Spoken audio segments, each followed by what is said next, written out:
भगवद गीता में भगवान श्री कृष्ण ने केवल ज्ञान की बातें बताई है, बल्कि जीवन जीने की कलाओं के बारे में भी बताया है। भगवान श्री कृष्ण ने अर्जुन को गीता का उपदेश दिया है, वह हर मनुष्य के लिए प्रेरणा का स्रोत साबित हो सकता है। गीता में भगवान श्री कृष्ण अर्जुन को उपदेश देते हैं कि जो मनुष्य भगवद गीता का 18 बातों को अपनाकर जीवन को उतारता है, वह सभी दुखों से मुक्त हो जाता है। ये आज जानते हैं भगवद गीता की 18 ज्ञान की बातों को। ज्ञान मनुष्य के भीतर ही निवास करता है, परंतु मनुष्य उस स्त्री में, घर में और बाहरी सुखों में खोज रहा है।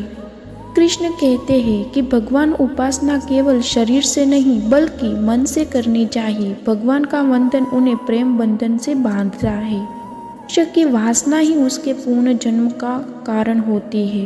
कृष्ण कहते हैं कि मनुष्य को वस्त्र बदलने की आवश्यकता नहीं है, आवश्यकता हृदय परिवर्तन की है। कृष्ण कहते हैं कि मनुष्य को अपने मन को बार बार समझाना चाहिए कि ईश्वर के सिवाय उसका कोई नहीं है। साथ ही यह विचार करना चाहिए कि उसका कोई नहीं है, साथ ही किसी का नहीं है। कृष्ण कहते हैं कि सत्संग ईश्वर की कृपा से मिलता है, परंतु कुसंगति में पड़ना मनुष्य के लिए अपने ही हाथों में है।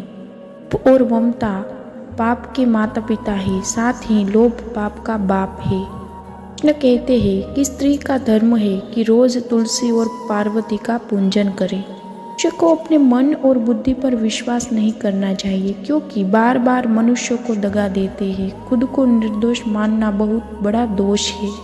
पति पत्नी को पवित्र जीवन बिताए तो भगवान पुत्र के रूप में उनके घर आने की इच्छा रखते हैं। मनुष्य हमेशा अपने भाग्य को कोसता है, ये जानते हुए भी भाग्य से भी ऊंचा उसका कर्म है जो उसके स्वयं के हाथ में है। या भले ही हजारों हो तुम में, लेकिन खुद पर विश्वास रखो कि तुम सबसे बेहतर करने की हुनर रखते हो। इतना इंतजार वो आपसे करवा रहा है, समय आने पर इतना ही देगा, आप संभाल नहीं पाओगे। का साथ ना दे तो निराश मत होना, क्योंकि परमात्मा से बड़ा कोई हमसफर नहीं होता। ये आज़ादी पर निर्भर होती है, और आज़ादी इस बात पर निर्भर होती है कि आप कितने साहसी हैं।